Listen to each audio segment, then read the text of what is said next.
We have just 8 to 10 minutes, few questions.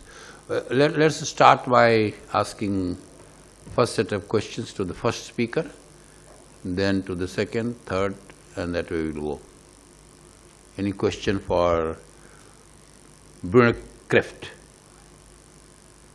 Well, Mr. Shai, this is a little bit of nostalgic moment for me, at least I can say with some graying hairs at my end. The first time I wrote about REC certificates implementation in India was in 2006. And I remember right in the first paper itself, what are the challenges what we are facing, they were pointed out. Time and again, 2010, again another paper. And this was brought out, I think, at a variety of platforms, including at CRC and ministry level. I'm happy to see at least many of those suggestions which were initially just simply brushed aside are being implemented now.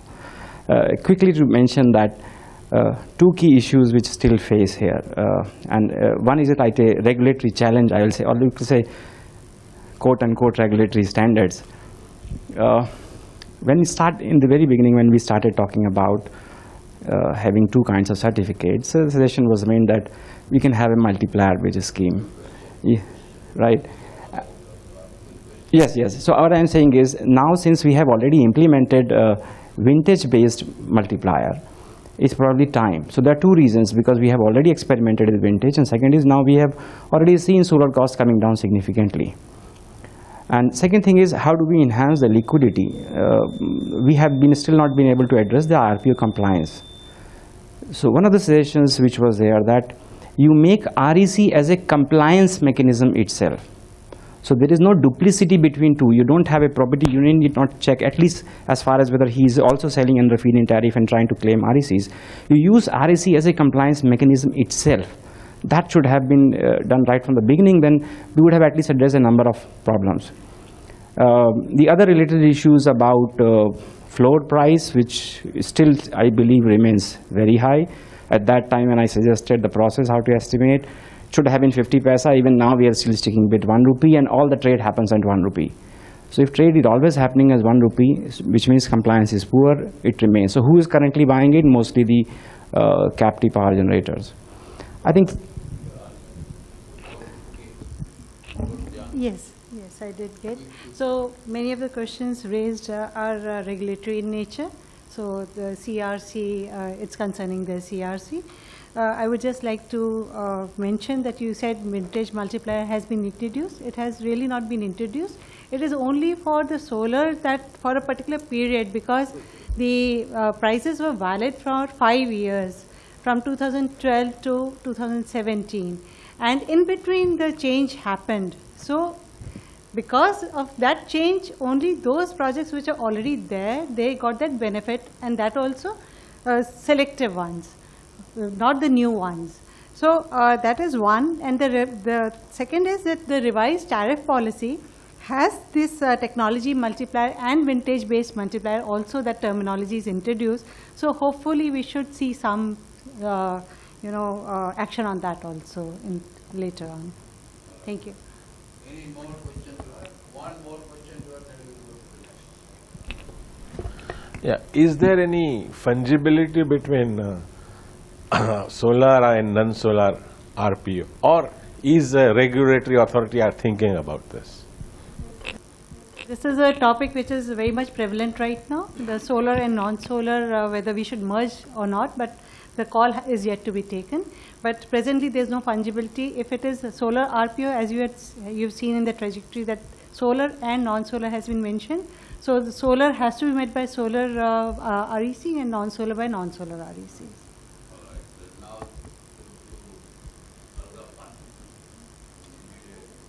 This is a good presentation on what is happening in California, or otherwise applicability of what is happening there on integrated resource management. Yes?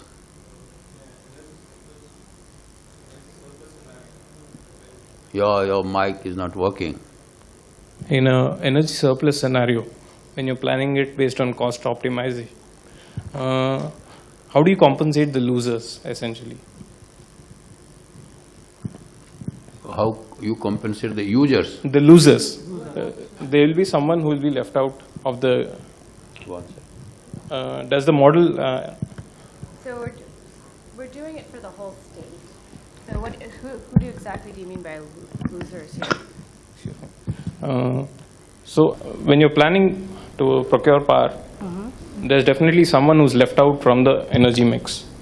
Oh, you're talking about the generation itself? The generation. Okay, yeah. Yes. So that's a big question in California right now. As we're putting on a lot more renewables on the system, it's pushing down the profits of a lot of our existing gas plants.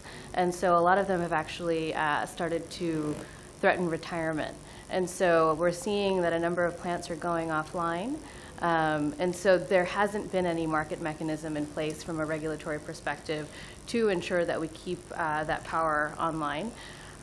We do have this hybrid capacity market in California where we sign bilateral contracts with capacity to ensure that we have enough capacity for reliability purposes. I think the regulators believe that having that market in place will ensure that we have enough capacity to meet peak demand, accounting for renewables in place. I think there's a lot of the gas generators don't think that that's going to be sufficient, so there has been discussion on putting in other mechanisms to make up for the missing money going forward, but it hasn't been resolved to date. All right. Any question to Mr. Ernst? Hi, Ian Cole from Loughborough University. Our group has some input into Technical Committee 82 from the IEC, which is photovoltaic modules and solar systems. And there's a move there, fortunately, to an energy prediction for photovoltaic modules that can be geographically contextualized with different meteorological data sets. Are you working with Technical Committee 82, and are you also looking to offer this information in a geographic context? Yeah, we're working together with 82. We have, especially in this group, in the ad hoc group 3 I mentioned about where we talk about the future of SDA. We have George Kelly there, who is representing 82. So there's a strong connection there. Thank you. Any more question? One more question to anyone of the three? Yeah, last question. And the rest you can do after that. There will be tea, I suppose, so you can interact with them at tea. My name is Gagan Nigam. I am from IAAD. As you just spoke, sir, you yourself spoke about overdoing or optimizing the renewable capacity. India's number of 175 gigawatts, how this should be assessed? Is it an overdone number or an underdone number or an optimized number? Question is addressed to whom? The panel. Because this session is of course, is not a universal session to cover everything. Okay, I will make some observation on that, and then I will try to sum up in next 2-3 minutes. I am very happy to be here, and all the panelists, all the speakers have done a great job. We are informed much more than we were in the beginning of this session, starting from the first presentation on unbundling, and I think some of the things that I definitely liked and relate to Indian context is a close coordination between the distribution system operator and transmission system operator. I think many of you would appreciate the point that there are occasions when you bring the power at the doorstep of the state distribution companies, but they are not able to properly distribute. So that's very important. Right now, we have a 400 kV transmission system between India and Nepal. We are operating at 132 kV because Nepal is not ready with the rest of the system. So you have national concerns, perspectives, you have international grid connectivity and perspectives, so that's very, very important. And definitely I like the idea, and we should carry on that debate, that there should be, just as we have independent system operator on transmission, we should have independent distribution system operator who should closely coordinate with each other. And the distribution system independent distribution system operators should coordinate with the distribution system operator, so that the development, the grid discipline, the maintenance discipline, operation discipline, they are maintained well. So I think that's the learning that we get definitely out of. We will be looking forward to what Germany and other countries in Europe do, and definitely that could be a lesson for India to adapt.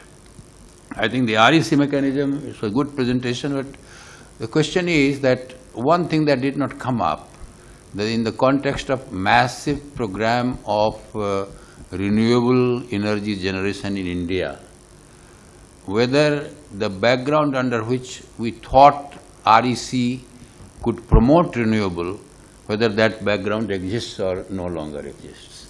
That is one thing that we will, I mean, we need not exhaust that question in terms of answer now, but that's an important thing because, and secondly, now it is coming economically on its own.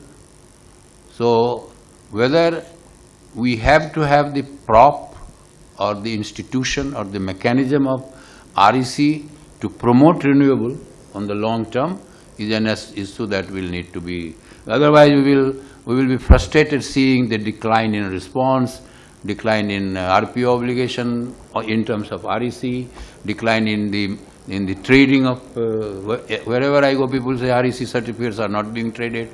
Obviously the context has changed and changed very fast. So I think that will need to be, but even then the need for getting into the poor compliance and therefore poor response needs to be analyzed for any actions to be prioritized. Definitely in the advisory committee of the Central City Regulatory Commission and the forum of regulators, these are the issues that need to be discussed. I think a lot of learning out of the California paper, that means on the optimizing the investment and operations decisions so that it is in the larger interest of, and it is there your point will come that today we are passing through a phase that already invested assets we are underutilizing, and therefore overall average cost of power generation on the non-renewable generation system is increasing. So that means you are not utilizing these assets and therefore you are paying more there as well as paying more here. So I think there will need to be it has to be there, it goes without saying, the answer to your question is that it has to be done on a systematic, quantitative, numerical analysis of the whole thing. What is our demand pattern, how can demand be raised or reduced because of energy conservation, or both, reduced because of energy conservation, increased because of economic and social activities, and therefore we have a clear picture about the forecast demand. And then how do we optimize? We slow down on fossil fuel generation or don't do fossil fuel, future capacity addition, but should we not utilize the capex already put into, because, and that is also one of the reasons that the slow response to RPO, because this distribution companies in India, they feel they are burdened with these things and they are also burdened with the fixed cost power purchase agreements. So whether they comply with power purchase agreement as well as RPO and suffer both without being in a position to pass on that cost to the consumers. So those are the issues that are there. I think the last presentation, it is a learning for us. We should definitely remain in touch with your organization, and India with the, I think, POSOCO and others should definitely get in touch with this organization as to how.